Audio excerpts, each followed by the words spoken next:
ayca Alioune Sow nga ne tey bokk na ci ponk yu ñu woon a waxtaanee ci bokk na ci mbirum waaw Lamine Diack. Lamine Diack bon ben littoral bi. Et puis ak un petit peu diggante Macky Sall.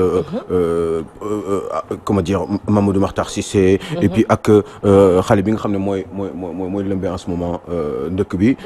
Avec ses 187 milliards de contrats avec la Sénélec. Et qui s'appelle donc Amadou Ly moom mooy patron wu Akilee. Waaw donc je crois qu'on va commencer par échanger sur le cas de Lamine Diack. D'accord. Lamine Diack ndeysaan un monsieur de 87 ans. juróom ñetti fukki at ak juróom ñaar. jaar fu nekk. je crois que inspecteur des impôts la woon.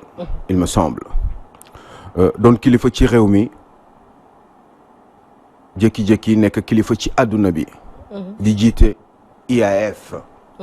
mooy fédération athlétisme mondial bi. nekk fa pratiquement et presque une vingtaine d'années. Yàlla def depuis il y a 4-5 ans. 4 ans environ. ñu def ko mandat d'arrêt. téye ko en France. biñ ko téye dañoo expliquer lan moo tax ñu téye Lamine Diack. maanaam dañ ko téye pour fait de corruption. ñi nga xam ne ñoom ñooy athlète Russie. Russie seen athlètes yi en général dañu tàmm di gagner toutes les médailles ou en tout cas médailles yu fi ëpp ci athlétisme mondial Russie ñoo koy gagner. mu am un système d'antidopage boo xam ne daf fi am léegi ñuy surveiller léegi képp koo xam ne da nga nekk ci athlétisme mondial bi. bu ñu defee compétition ba pare dafa am ay nit ñu ñuy choisir. nit ñooñu ay athlètes ci biir athlètes yi bu dee fukk lañu mun nañ au pif comme ça choisir 3 ou 4 athlètes. dem pour def leen ay tests pour xool ndax dopé wu nañu. surtout ñi nga xam ne ñoom ñoo gagné. ñoom la ñuy gën a di tippoo ci seeni choix. loolu athlétisme mondial bi nga xam ne. Lamine Diack moo koy diriger. loolu donc moom moo koy organiser. yàlla def ni. Russie en général ñoom daf leen di jaral lu nekk. ba ci corruption maanaam ki nga xam ne moom moo jiite athlétisme mondial bi. dinay dem sax ba ñu koy jox xaalis alal bu bari. pour juste rek mu bañ a bàyyi xel. ci seeni athlètes yooyee. yàlla def ni. mbir mi éclaté. bi mu éclaté mu am ak le président de la fédération mooy kiy toppatoo affaire médicalu services médicaux yi bu Russie ak tout ce qui est antidopage ak yooyu. kooku dem gisee waa kër Lamine Diack yi. ba yàlla def ni ñu wax ni joxe na fa un certain nombre de millions d'euros. je crois que c'était un peu moins de 4 millions d'euros. ah. loxo ci poche. yàlla def ni eh ben mbiri bi mu feeñee ñu téye Lamine Diack. convoqué son fils Massata. qui est le patron de Pamodzi. Eh ben bon doom ji demul mais Lamine ñu téye ko fa depuis 4 ans. pour les besoins de l'enquête. ba yàlla def ni procès bi commencé na depuis plus d'1 an mais à chaque fois dañ ko doon reporter. ba même la semaine dernière gars yi dañu laajoon. yenn avocats yi nekk fii à Dakar. yu Massata Diack yi doomu Lamine Diack avocat yooyu dañu demandé woon sax pour ñu reporter ko parce que nee nañu woon ni amuñu possibilité pour dem foofu parce que amul avion ak yooyu. man personnellement ce que j'avais trouvé comme étant un gros prétexte assez fallacieux ndax nit ñaa ngi commencé di dem. c'est juste que rek Massata ne veut pas partir et parce que et puis ses avocats encore moins surtout parce que amuñu ay arguments yu valables bu ñu jàkkaarloowee et puis xam nañu bu ñu demee foofu dañuy daanu. Ce que j'ai beaucoup reproché à Massata Diack parce que sa baay mënul la yóbbu fi mu la yóbbu ci niveau ci àdduna bi ñu xam la mu jox la ay possibilités nga am alal bu bari ci àdduna moo doon patron marketingu IAF moom Massata publicité et cetera papa ji mettre ci ay conditions yooyu wax dëgg yàlla bu problème amee da nga war a dem teew ci sa kanam mu bàyyi ce qu'il n'a pas ce qu'il n'a pas voulu faire parce que tout simplement il manquait de courage je ne le connais pas mais je lui en veux beaucoup parce que man dama xalaat ni bu ma nekkoon ci place am dina dem toog sama wetu baay amaana sax bu fekkee ni dégg nga maam dañu nar a téye je demanderai à ce que man ñu jàpp ma parce que sama papa 87 ans la am imaginez bien Massata Lamine Diack da nga koy dégg des fois il y a quelques mois mu ne moom bëgg na ñëw gis ay njabootam ay sëtam yi bëgg na dem di dem juma bëgg na dem ci mosquée et cetera il y arrive pas depuis 4 ans tout simplement parce qu'à un moment donné il a été un peu trop amoureux de son fils bi nga xam ne selon information yi ñu am au fur et à mesure du procès que ni doom ji moo ko dugal ci ay mbir yu bari gis nga lu Walf Quotidien wax tey Diack dépolitise son procès et maudit son fils dañ ko wan ay documents mu ne bu dee lii Massata moo ko def na yëfu voyou waaye documents yooyu ñu ko wan xam ngeen ni dañ ko wan parce que xam nañ ñi ko wan xam nañ ni documents yooyu ci doomam la jógee sinon duñ ko wan kon ça voudrait dire tout simplement li gars yi wax avocat bi nekk Sénégal bu Massata jarul woon muy def ay corrections parce que c'est clair net et précis dañ ko wan ay këyit yoo xam ne doomam moo ko def mu ne bu dee lii sama doom moo ko def eh ben def na yëfu wëyu bi nag ñoom ñoo xam lan moo nekk dans le contenu du compte de ce dossier là de ce document là donc te ñii di wane këyit boobu wan ko Lamine Diack wanuñu ko n'importe quoi parce que mbirum tribunal la quand même jëluñu rek sa for benn kay rek ne ko lii sa doom a ko def en tant que Lamine Diack soo demee bay traiter sa doom de voyou voilà c'est tout donc il a finalement traité son fils de voyou parce que il s'est peut-être rendu compte de ay mbir yoo xam ne xalaatu ko woon parce que xam nga àdduna dafa doy waar aussi paa bi mag la bëgg na doomam bëgg na mu réussir aussi xëy na peut-être jox na ko ay mbir yoo xam ne peut-être il lui a fait confiance et que à un moment donné il en a un petit peu abusé tout simplement donc man dama nekk ci situation boo xam ne dama yërëm Lamine Diack parce que quand même bon lu ñu nekk tubaab am na yoo xam ne quand même dañu ko yaree xam nga suñu dafa am nu ñuy jàppee suñuy waajur yi ak suñuy maam yi et surtout que pour un monsieur qui a 87 ans koo xam ne nga xalaat sa maam xalaat say waajur say yenn di jaay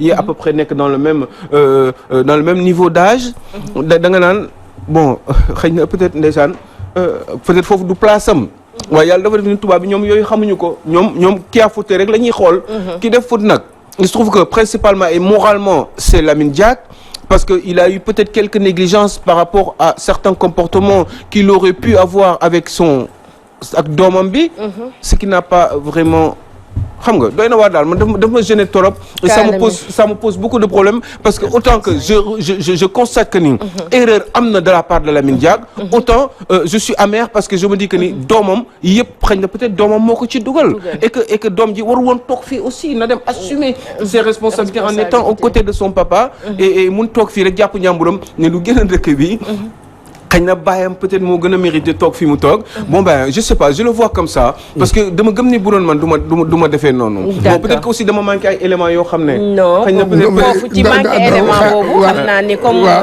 mi ngi en cours dañ koy toppandoo rek c'est que xam nga Aliou Sow dafa wax loo xam ne xam nga tey jii démb ñu ci ba gis nga lii Lamine Diack wax mon fils s'est conduit comme un voyou xam nga bu demee ba wax ko loolu la nit ci doon wax ñun bokkoon nañu ci ñi nga xam ne ñun dañ ko wax ñun ñuy tam dëmm tout à fait ñu naan waaw dégg nga dañoo bëgg a kii bi mais il faut que ñu xam tamit bon tey jii pour comme xam nga dafa am leen loo xam ne moo am man gëm naa ne tey jii comme ni ko Aliou Sow waxee yow sa papa war nañ ko ay documents yoo xam ne yow lay inscrire ba sa papa naan la voyou man su ma doon man xam nga lu may def damay dem uyu ji xool bu dee wóolu naa sama bopp damay il faut ma wax nit ñi ne bu dee wóolu naa sama bopp waaw na attends doo dégg dama ne dama ne da ngay dem. nga ne man daal li ngeen woon sam papa nii loolu defuma ko boo ko defoon nag ñu xam ne yaa ko def parce que Pamodji. dañ leen wax nañ moom yéen xam nga am loo xam ne danañ ko fàtte. bu leen fàtte de après la coupe du monde de 2002. bokkoon na ci ñi ñu jàppoon. oui ah. loolu nit ñi dañ koy fàtte. fii Sénégal bi ñuy jàpp gars yi di yóbbu kii après la coupe du monde de 2002. moom ci la bokkoon. kon nag léegi nag tey jii ak yooyu yëpp. pour mu setal boppam man loolu laa xam nit da nga pour nga setal sa bopp da ngay dem. toog boo demul nag ñu xam ne yow la. et tey jii yow quel que soit alpha sa image moo ci nekk et puis tam sa liggéey day yàqu. kii kan mooy am confiance tey jii. moom léegi c'est fini papa mu di léegi c'est fini kon nag et que pour mu tamit aider papam. surtout papa ji a tout fait. Lamine Diack c'est un icône. Lamine Diack dara la ci monde bi. Lamine Diack c'est pas n'importe qui. dañ di xool jaar-jaaram. Lamine Diack bu gars yi fàttali que Lamine Diack nekkoon na fi. maanaam ministre des sports du Sénégal boobu temps commissaire au sport la woon. buñ ko fàttee. ok Lamine Diack tey jii bu club yi amee ni Sénégal bare. mais c'est grâce à Lamine Diack. c'est la réforme de Lamine Diack. Lamine Diack a révolutionné l'athlétisme africain. ba gars yi jël ko fal ko yóbbu ko fële. mais là où kii Aliou Sow man am na foo xam ne dëgg la kii wu ma ak Lamine Diack moom mooy. quand il dit que bu ma defee lii c'était pour maanaam luy ka ça sauver la santé financière. de l'institut non c'est pas vrai. waaw bu dee loolu moo ko wax man loolu d'accord ma ci. bu fekkee ne pour nga am alal. moo tax pour structure bi am alal. moo tax yow ngay bàyyi yenn yi di jàll loolu je ne suis pas d'accord. c'est vraiment regrettable Alioune Sow ñuy gis suñu icône yu mel nii suñu mag ñu mel nii ñuy am fin bi nga xamante ne kenn ñaanalu leen ko. Lamine Diack Ablaye Wade da ko waxoon. waaw da ko convoqué woon palais. parce que xam boo nekkee président da ngay xam lépp. da ngay am ay informations rapidement. mu convoqué ko palais ak yeneen ñaari personnalités de ce pays. ne ko Lamine dégg naa li ngay def li ma lay wax ni loolu 1 an et demi avant élection présidentielle 2012 yi. mu ne ko Lamine dama la woo parce que dafa am yu ma dégg yaa ngi koy def ci àdduna bi maa ngi jot information yi fii man sa mag laa d'abord ba pare doon sa président de la République bu doon sama sago li ngay def nga bàyyi ko Lamine tensé ko yedd ko xas ko en tant que frère et en tant que aussi président son patron yaa ngi léegi nekku nag léegi bu doon sama sago nga bàyyi li ngay def mais Lamine Diack daf ko mere si mere boobu la ko meree dem commencé di ko xeex jàppale opposition Sénégal. si la jóg na léegi moom dina def tout ba Karim Wade ak Ablaye Wade du ñu ko ne di jiite dëkk bi ci après 2012. ci la commencé di jàppale waa Benno Siggil Sénégal. di jàppale yenn mouvement yi tel que ñoom Y'en a marre di jàppale ay ñoom Youssou Ndour. di jàppale ñu bari fii ci dëkk bi. li ko intéressé woon après bi mu jotee ak Ablaye Wade. mooy fexe ba nguuru Ablaye Wade jeex en 2012. juste rek parce que Ablaye Wade daf ko yedd. ci dégg ci loolu yooyu mu dégg ci àdduna bi. xam nga àdduna c'est gênant quand même quoi parce que il a 87 ans c'est gênant xam nga du place am quoi fële. c'est gênant Massata demal seeti sa papa nga toog ci wetam et puis gars yi tëj la nga assumer quoi. boo génnee après nga xool nooy def ak sa money quoi. ñu def ñu dem suñu ñaareelu pàcc parce que xam naa ñu desee ci waxtu. mais c'est touchant quand même c'est. oui ñaareel pàcc bi waaye ça me prend la tête quoi.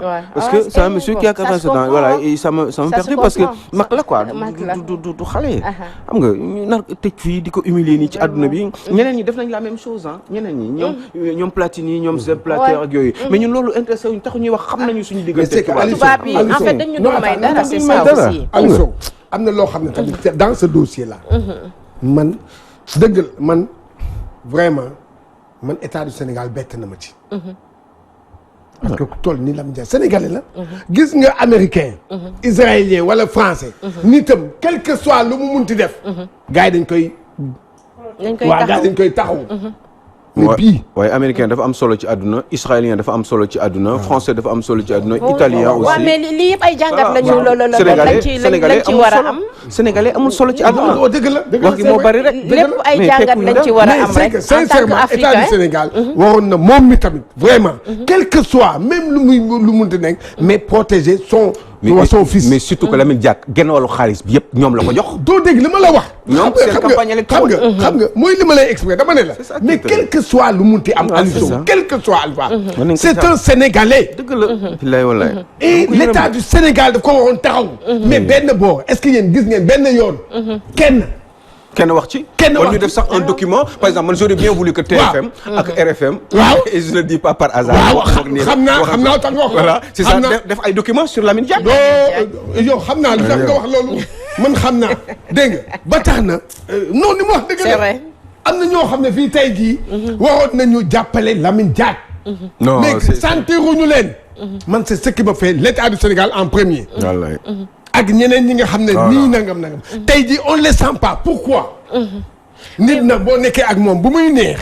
bu muy nekkal ak moom. taxawal man loolu laa gëm ci nit. taxawu ko waaw taxawu ko mais état du Sénégal amul benn boobu benn Sénégalais la Lamine Diack est un Sénégalais. et ñun c'est une fierté pour nous. quel que soit lu mu def c'est une fierté pour le Sénégal. absolument voilà. malgré tout mais bon on va quand même continuer le travail. malgré toute l'amertume qui nous habite voilà mais yàlla baax na suñu tool morom yàlla ki yàlla dimbali ba mu génn ci li mu nekk. amiin et puis mu ñëw gis sëtam yi parce que mag la warul dee léegi quoi ci yenn situation yi na gudd fan quoi ñëw toog dem ci jàkk yi gis sëtam yi. voilà donc eh ben même bu fekkee ni jàkk yi ñu ngi leen di tëj non ibi nañ ko Aliou Sow du doon demain. On va parler du bah je sais pas du littoral. wala de dossier Akile parce que moi je sais pas. c'est intéressant man dama bëgg Sénégalais. Akile c'est intéressant xam nga mu bëgg waaw.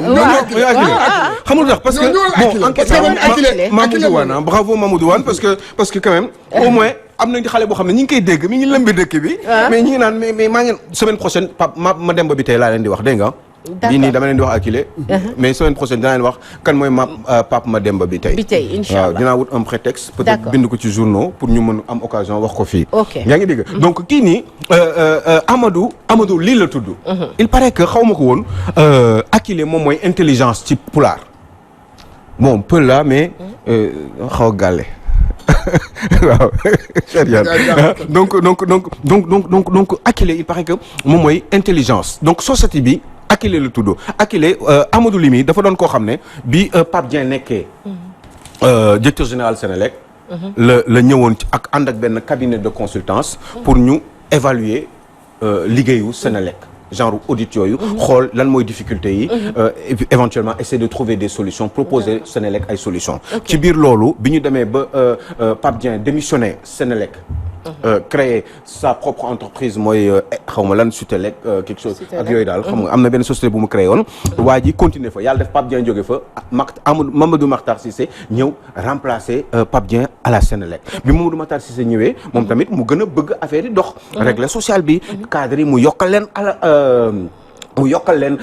ay salaires yi système social wu Sénélec vraiment Makhtar Cissé dafa liggéey boo xam ne liggéey bu mucc ayib la wax dëgg yàlla du président kese moom moo ko reconnaître woon mais même ñi nga xam ne dañu nekkoon au sein de la Sénélec mooy les employés kontaan nañu ci mbir mi les cadres tout le monde mu crée ay avantages c'est vrai que yokk na nombre d'employés yi bon peut-être que c'était nécessaire je n'en sais rien mais en tout cas en général Sénélec kontaanoon nañ ci période du Makhtar Cissé mais ci période Makhtar Cissé boobu la ñu ne léegi ñun Sénélec day perte alal bu bari Sénélec alal bi muy perte ci électricité bi surtout les pertes qui sont non techniques maanaam ci ay calcul la ci ay sàcc compteur ci ay sàcc courant ak yu demee noonu ça tournait autour de énormément d'argent dafa bari woon perte boobu à la limite sur 10 ans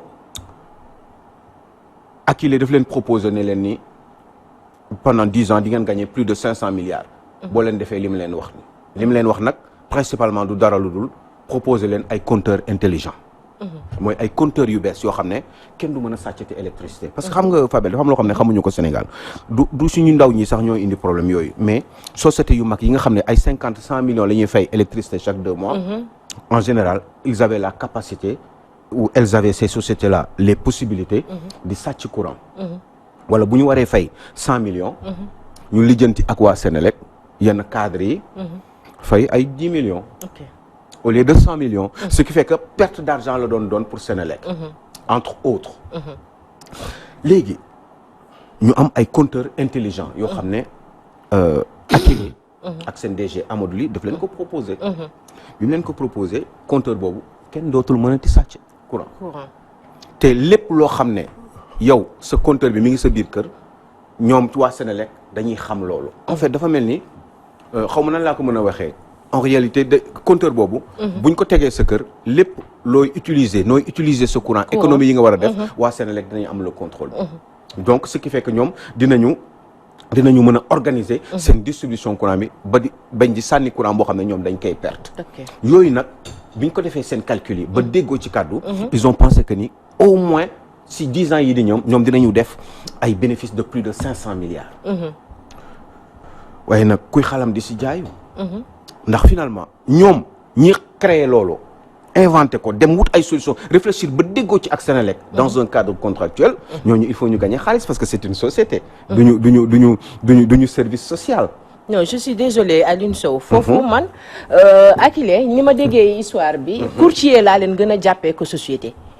alors courtage laa leen gën a jàppee que société. parce que man soo ma nee. dinaa la jox ay compteurs. yu intelligent comme ni nga ko waxee. ci loolu la ñuy liggéey. yow ma ne ma delluwaat ne Sénélec na ma jox na ma livrer compteurs yi. parce que Sénélec na ko livrer compteurs yi. en fait livrer compteurs yi Sénélec moo Akilee Sénélec moo ko jox compteurs yi. déedéet.